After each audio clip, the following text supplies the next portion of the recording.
Happy New Year! It is late February, but I still haven't done a video about my favourite soundtracks of the year 2022, so that's what I'm doing right now. So this is going to work similarly to the last few years. Here's the general rules and disclaimers real quick. Up top, to be eligible to be on this list, it's got to be a score that accompanies a movie, TV show or video game, and it has to have released an album in the year 2022. So the Orville Season 3, which aired, but the album isn't out yet, that's not eligible. Not this time, next time. Obviously, I haven't listened to everything that came out. A lot of things, but not everything. So these are just some of my personal favorites of everything that I heard personally. And I am a music lover more than a musician, so I don't have any profound insights into the musical construction of these soundtracks. I just really like listening to them. And that's what I'm going to be talking about. And finally, it's just so hard. I mean, I always complain, it's really hard making these lists, but it continues to remain that hard. But the fact is, I look at this list that I've made for 2022 and I'm just so excited to mention every single soundtrack that I put on there. So I think that's a really good sign. All right, there's so much to get through in this video. Let's just dive in to number 22 on my list of favorite soundtracks from 2022.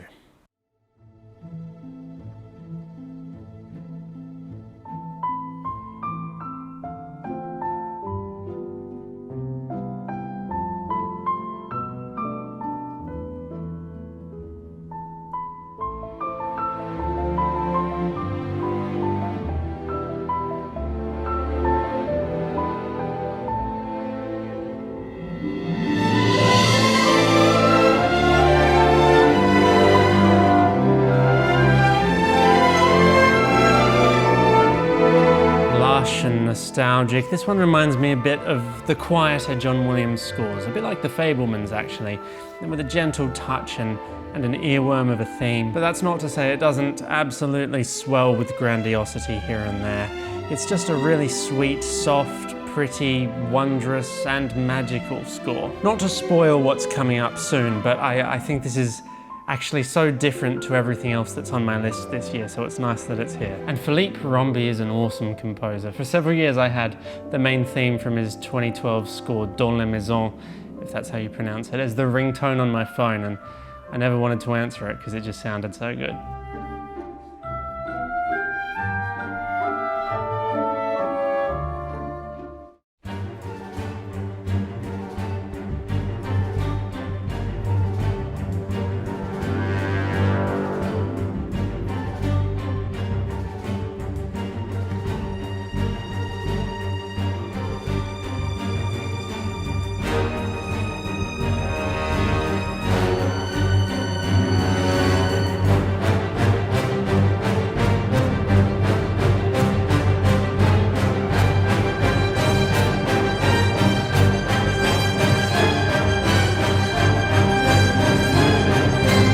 So I changed out the scores that were in these bottom few slots a whole bunch of times, even in the last few days. I don't know, there were a lot of good things that could be squeezed into the bottom of this list. And for a while I actually had Giacchino's Werewolf by Night here because I love the main theme there. But as an entire score, I think Lightyear's got to be on top. It's pretty classic Giacchino in that classic action style, so I can't say I was bowled over by it, but hey, I really do love Giacchino's action scores. I probably mention this every year, but Jupiter Ascending is one of my all-time favorite soundtracks, and there's a bit of that DNA here. It also sounds like Rogue One and Medal of Honor in a bunch of places, and of course there's, Star Trek in there as well, especially with the villain themes that, the villain theme sounds a bit like just, here comes the bad guy. Yeah, there are some fun cues here, though I do find the album overall a little samey after a while, and I don't really feel like it managed to capture an identity of its own. And the main theme for Lightyear himself feels a little wooden. So yeah, I don't know. Usually a score like this would rank really highly in my books. I always love hearing a full orchestra do Giacchino, but I only think it's really good, not really great.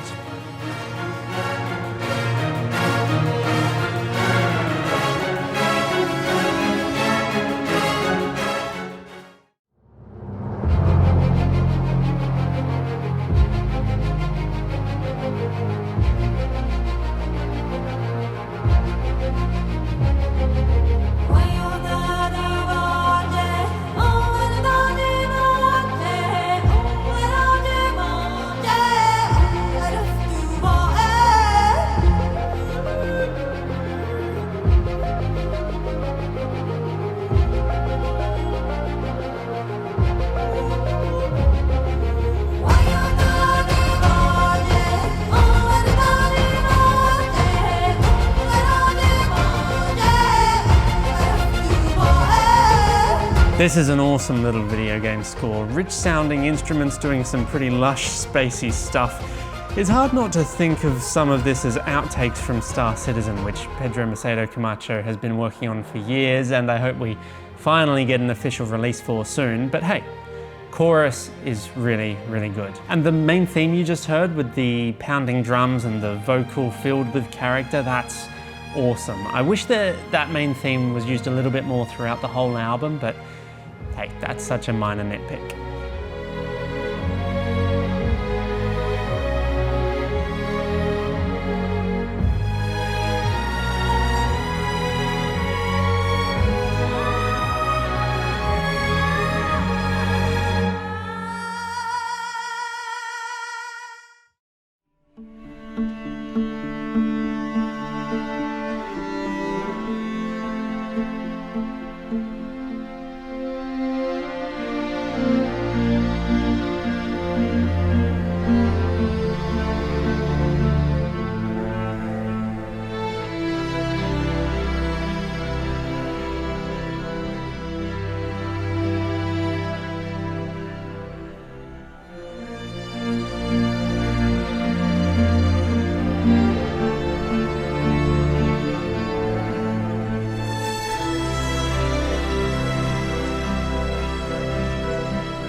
I'm so excited to have a lot of really unique sounding soundtracks on the list this year. Well, Sarah Schachner always sounds unique. It's super cool to hear her do a feature film score for Prey, and it's got some really soulful, grandiose cues amongst the gritty action, or with that signature kind of off-kilter, dissonant, strange textural stuff that Sarah Schachner is so good at. Honestly, she's one of the half dozen or so composers whose names get me most excited when they're on a new release. Everything she's been doing the last few years has been #fire and whatnot.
This is one of the most fun soundtracks on the list. I think this is it's basically Lorne Bauer for absolutely going for it with a massive remote control Zimmer sound.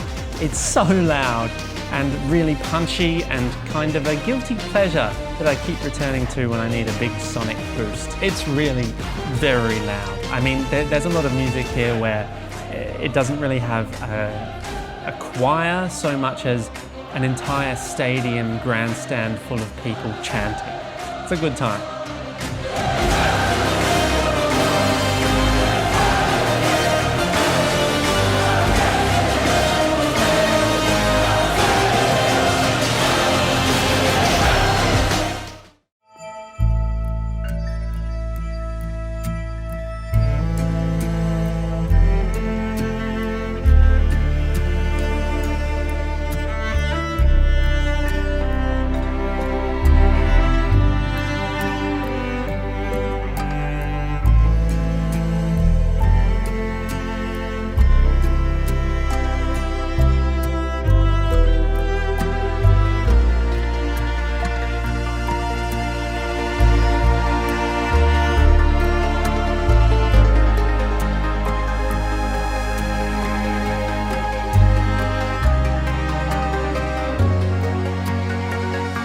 This release has nearly 8 hours of music. There's always one like this.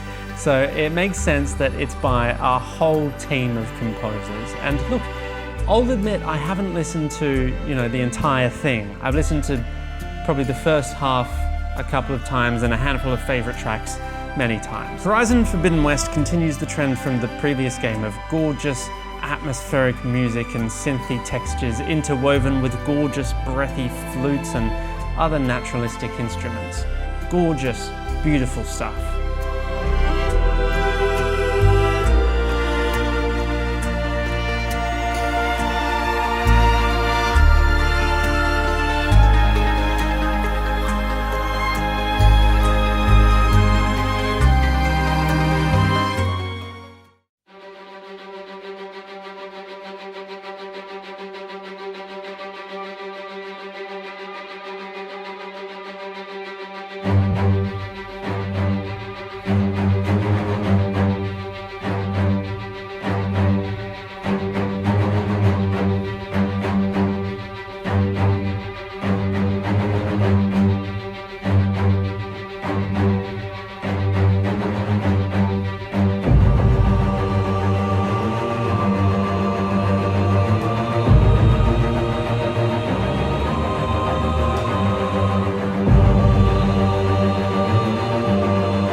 Athena is insane.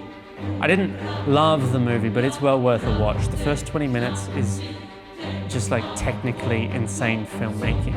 And the soundtrack is the fire that keeps it burning, that sustains the mad stuff that happens in the film. There's really cool choir stuff too, and it's quite a short album, I think, so definitely give it a listen.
Thor has a new composing team once again in Nami Melamud and Michael Giacchino, ever heard of him? And this soundtrack has a lot of the wonder, the mystery and the magic that I found a little lacking in Lightyear. I feel like, and hey, I'm just making guesses here, but I feel like Giacchino had much more fun with this one than with Lightyear. The new main theme is really well utilized in different moments, jumping between heart-wrenching strings and propulsive rock orchestra. This is really proper hammer-clanging fun, but also with heart, you know? Thor is just one of those really lucky superheroes in recent times. Each of his 4 films have had a different composer, and I think they've all been great. Though Patrick Doyle's is probably still my favorite.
Warhammer 40k Darktide is glorious, off-the-wall, dark, pulsating fun. We've got choral chanting and overwhelming techno beats. It's such high-octane insanity that when I first heard this, my eyes became love hearts, you know? And I didn't listen to this one until quite recently because I thought it might be one of those ones that was just, you know, a great metal wall of sound, which I'm not that into, but I think it's actually really, really awesome and up my alley. I've always liked Jesper Kyd a lot, Assassin's Creed and all that, but I think this might be one of his best, one of my favorites. It's one of the few scores on my list this year that when I first heard it, I just leant forward in my chair and I was like, wow. Actually, no, I probably didn't lean forward for this one. I was more like blown backwards by the immensity of it.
Learning that I love it when composers combine a traditional orchestra with something else a little bit different. And here in Moon Knight, that something else is an Egyptian musical style that really makes this score stand out. Composer Hesham Nazir makes it look so easy. He's got a couple of wonderful themes cropping up all over this score with glorious grandiosity. And yet again, some of the unique vocals are one of the highlights here.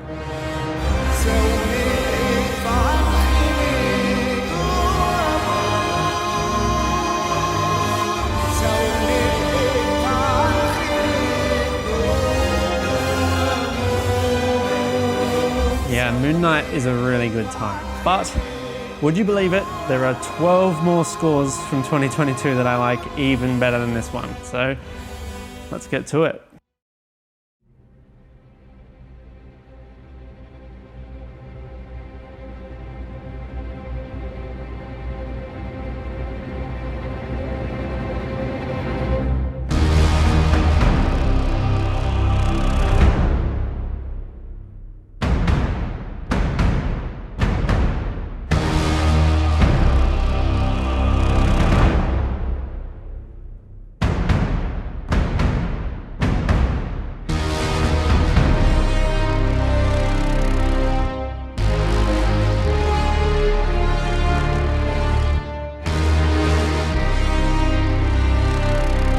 The first Black Panther soundtrack was absolute top-notch tier. I don't think this one quite reaches those heights, but it's in the ballpark, and that's enough to make it really, really awesome. Ludwig Göransson keeps some of the previous themes going and introduces some hot damn hot new ones. I kinda wish there were a few more cohesive, satisfying action cues on this score, which is instead populated by quite a few short tracks and songs. But hey, I really enjoyed what we got here.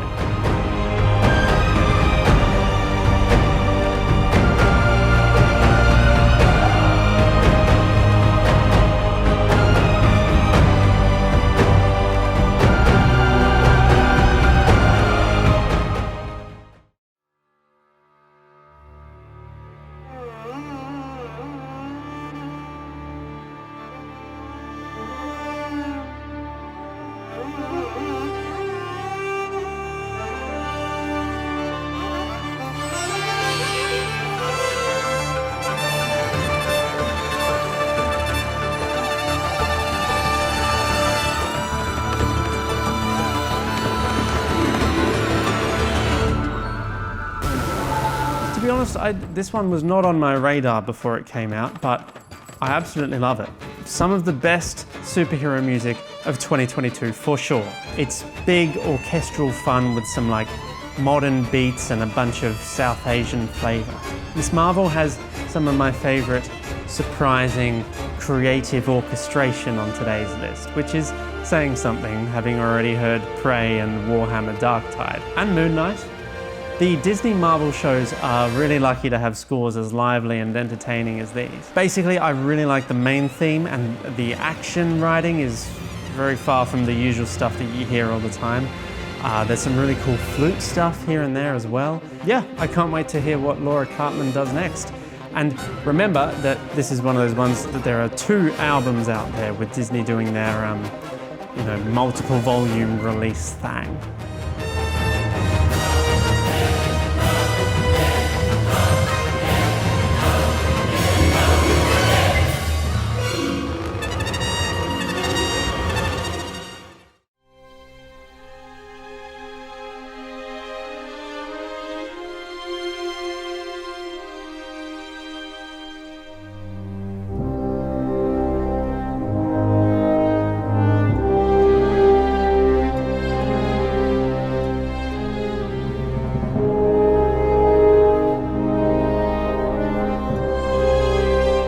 This main theme, dude, probably the most instantly nostalgic new theme of the whole year. It just oozes Star Wars. It's like the best John Williams themes in that it just feels so right, so fresh and magical, but also like I've heard it forever. John Williams and William Ross have done great work on this score, making it very classic Star Warsy, but also you can't overlook Natalie Holt. Outside of the main theme, this is her score, and she's the one giving the show what it needs: a scary empire without the Imperial March, epic confrontations without Duel of the Fates. I think she did a really good job. Though, like I said, without Duel of the Fates, I still don't see why they couldn't have just done a version of Duel of the Fates for this show. I think it would have made sense, but that's up to them. They can do what they like. But yeah, this soundtrack overall, between these 3 composers working on it, it does feel a little bit uneven and hodgepodge, but not irrevocably so. The many highs vastly outweigh any roughness around the edges. There's really special stuff there that's gonna stick with me, and that's why it's number 10 on my list.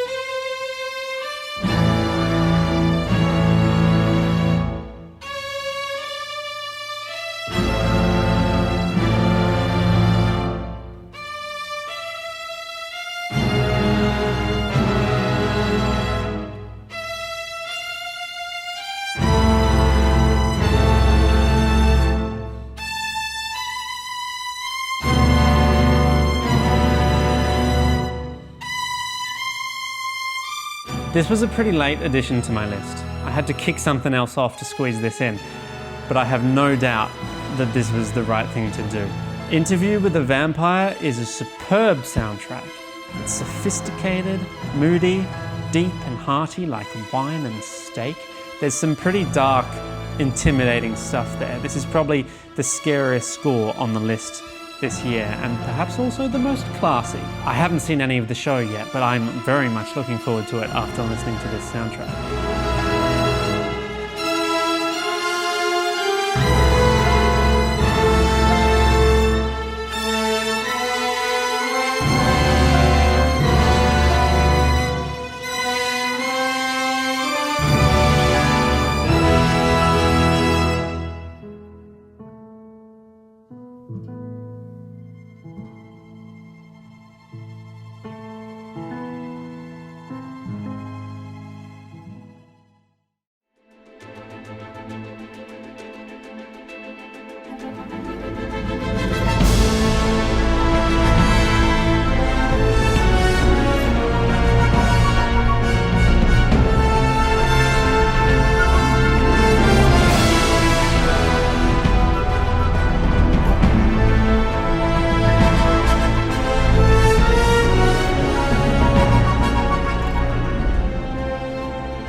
I rank Jurassic World Dominion more highly than Giacchino's other scores I've already talked about, Lightyear and Thor Love and Thunder, for two reasons. Firstly, the themes he's playing with here are some of the best in the business. I mean, it's John Williams' Jurassic Park. This thematic content is some of the best there is. And I like that Giacchino isn't relying all the time on reusing these old toys. He does throw in some new themes all over the place. But the second reason that this is top-notch Giacchino is that it's just so much fun. I mean, it's maybe not quite as much fun as the previous Jurassic World, which I thought was just an absolute hoot. But Dominion is again filled with cues which are just exhilarating, boppy orchestral romps or spine-tingling rising melodies. I think this score is a combination of the classical big orchestra I liked in Lightyear and the propulsive fun of Thor Love and Thunder. And these Jurassic soundtracks have quite a lot of character. I mean, they really make the dinosaurs big and scary and wonderful.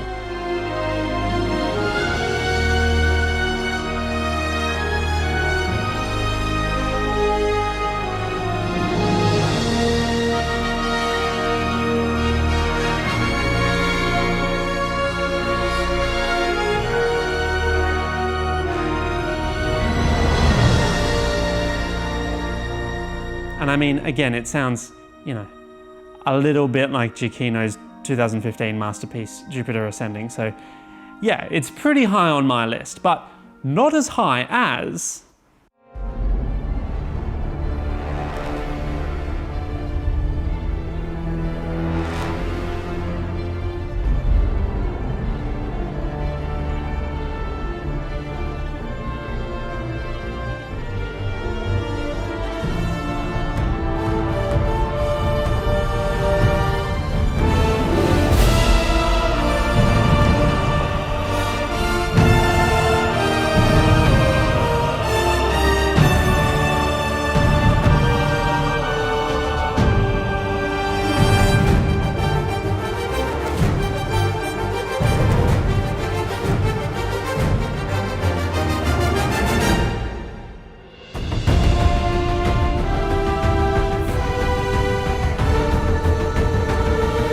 Composer Simon Franklin is given the impossible task of following up one of James Horner's most iconic scores for one of the most highly anticipated sequels of all time, and I think he nails it. This could easily have felt like a pale, hollow follow-up, but I don't get that feeling at all. Franklin brings back some of Horner's themes and even lots of Horner's little flourishes and doesn't make them feel like a retread. They're fresh and alive and tightly interwoven with a whole swath of beautiful new material. I'm glad to see the Avatar series really keeping its unique musical identity as it barrels into a bunch of new movies.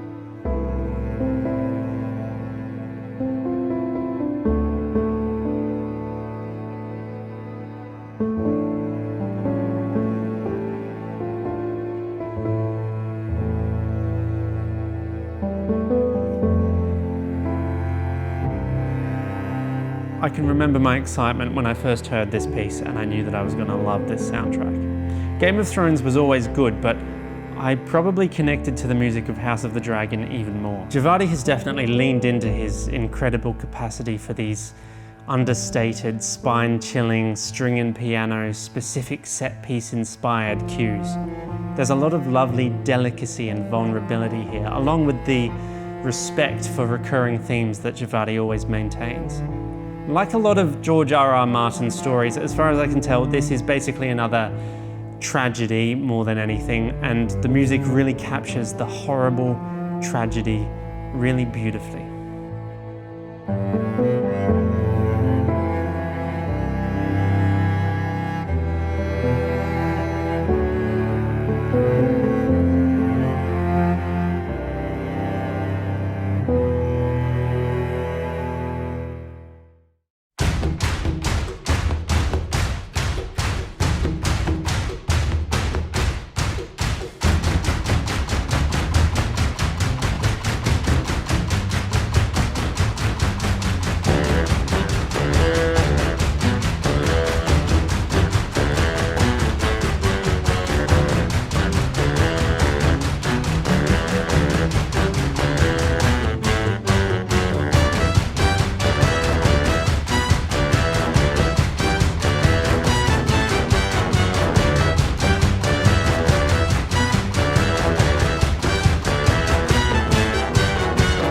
Oh boy, well, Justin Hurwitz is definitely one of my favorite composers. Whiplash, La La Land, First Man, and now this insane romp that is Babylon. I reckon this is the wildest, most dynamic, most random score on the list. Each track jumps unpredictably between the most hyper party music to homages to classics to the weirdest fever dreams with recurring delights throughout, like the most adorable, cutesy little love theme. I'm still finding myself getting more surprises out of this soundtrack every time I listen. There's a lot going on there, and Babylon, you're my 5th favorite soundtrack of 2022.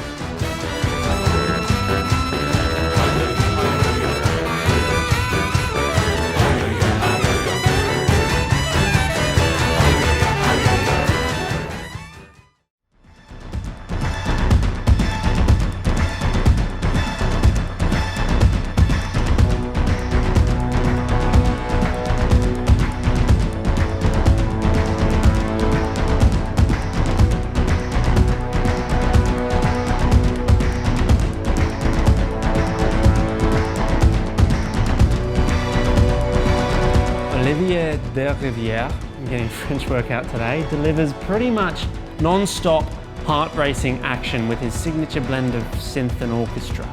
And I love these soundtracks where they're not afraid to bring the main theme back a lot. If the main theme is good, I'm gonna be delighted every time that you reprise it, and that's precisely the case in Dying Light 2 Stay Human. I know like nothing about this game series, but when I heard this, I fell in love, and I'm really glad to have some of these thrilling cues lodged into my brain, hopefully forever.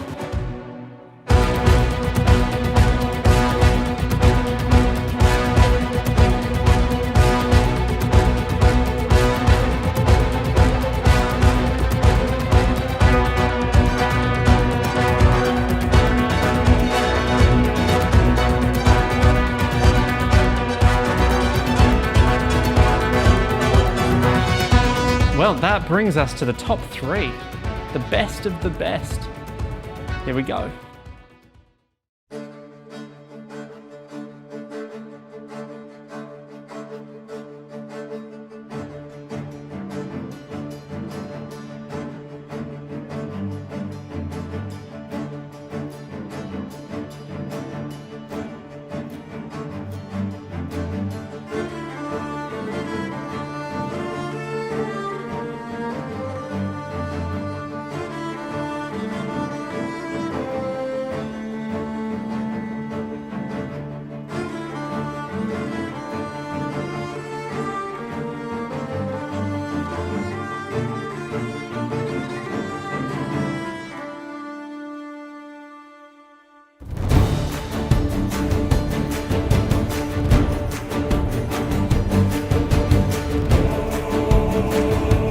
Doesn't it just make you want to punch the air?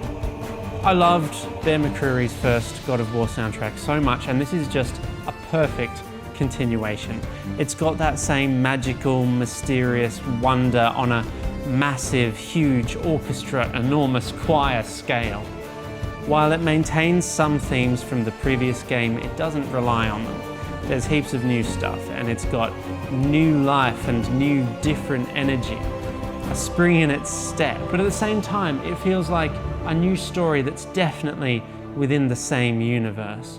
I just can't believe we're in a time where Bear McCreary is making music that's just as rhythmically and melodically interesting as he was back with Battlestar Galactica, but it sounds even more huger, and there's so much of it every year. I'm also a sucker for a bit of good, like, clapping to the beat in a really propulsive cue, and this has some of that. I don't know whether to clap along or like headbang along. You know, maybe both.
Well, the fourth time that Giacchino is on the list, and now we've climbed to what I think is his most outstanding work of 2022. When the trailers were first coming out for The Batman, and we were getting little teasers of Giacchino's score, I was a little bit skeptical. I'll admit it, I wasn't sure. We had this 4-note theme for Batman, which, sounded pretty simplistic, some kind of, Imperial March meets Jaws, and a part of me kind of thought, is that it? That's nice, but is that it? Well, that wasn't it. Not only is the 4-note motif kept so interesting and entertaining throughout the entire score, outside of that, we've also got such a lush and romantic Catwoman theme, such a clever and psychotic Riddler theme. It's just such a rich and thoughtful soundtrack. I don't think it takes a single step wrong from start to finish.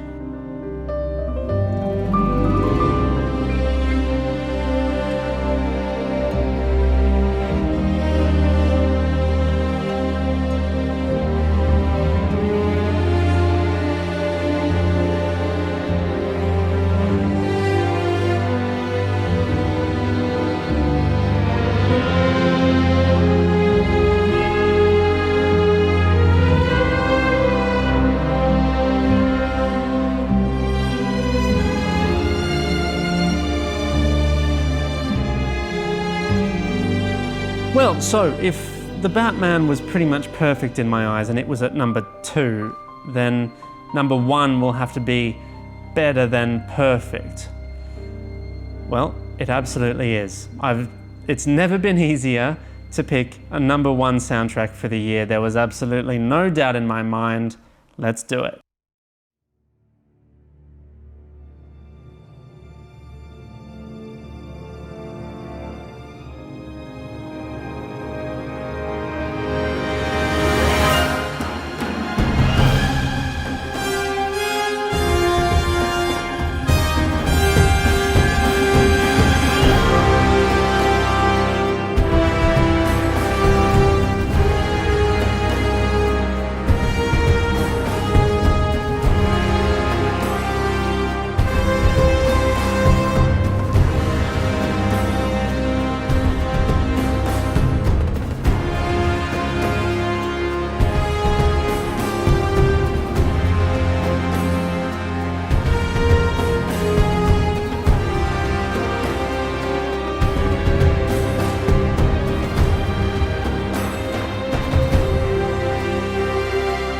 It's the best score of the year, potentially of the decade. I don't know, I still haven't been able to gather my thoughts since I was bowled over by Galadriel's theme, then stomped on by the Khazad-dûm theme, and then swept away by Nori and the Stranger, and blasted by Numenor, and delighted by Valinor, and enchanted by Elrond, and flummoxed by Bronwyn and Arondir's love theme, and just this album, along with its 8 episode-specific album releases, is just the best treat that I could have possibly dreamed of in 2022. Bear McCreary matches Howard Shore, retains his own voice, and maintains that high bar for hours of music. I don't know what else to say. I think it's the best new music in recent times. I love everything else on my list so much, but this is far and away better than all of it. It's on another level. Howard Shore's title theme for the show is brilliant. The songs are brilliant, Where the Shadows Lie and This Wandering Day. And the fact that everything has its own theme. I absolutely adore extensive character and location themes, and every one of those themes is incredible. Rings of Power, dude. I'm gonna be listening to this all the time. All the time.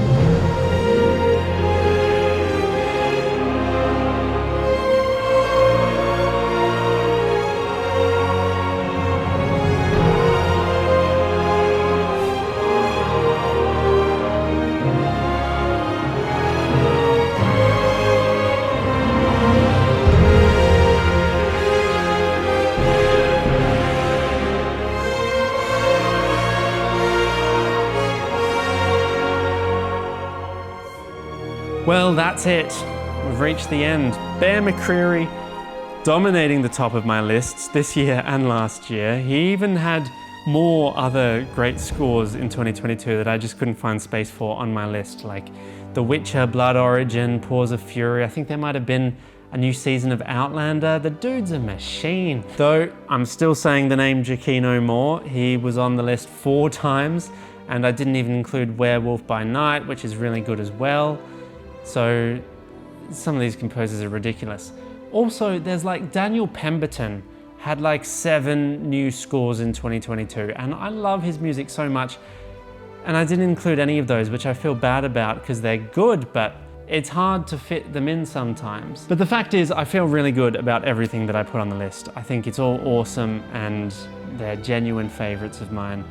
A bunch of video game composers I've appreciated for a long time came out with really good soundtracks this year. World of Warcraft and Elder Scrolls Online came out with new expansion soundtracks this year, and they would usually get on my list, but I don't think they had a really strong release this time round. I really liked them, but I couldn't find a place for them on the list. I considered some interesting scores that, you know, aren't nice to listen to, like All Quiet on the Western Front, but I decided to keep my list focused on things that I'd happily listen to again. And All Quiet on the Western Front, really good, really interesting score, but you know, I'm not gonna just whack that on a Sunday afternoon. Anyway, I love the list of music I've got, and I love how loud a lot of it is this year as well, between Black Adam and Darktide and Babylon and God of War. This is a really good year for music that's worth turning up really loud. So that's it for another year of my favorite soundtracks. Comment away if you've got any soundtracks that were your favorites. I'd love to know. And if you like kind of niche movie, TV show content like this, you might like to check out Mutant Reviewers at mutantreviewersmovies.com. There's a lot of interesting content getting discussed over there. Thanks for watching. See you around.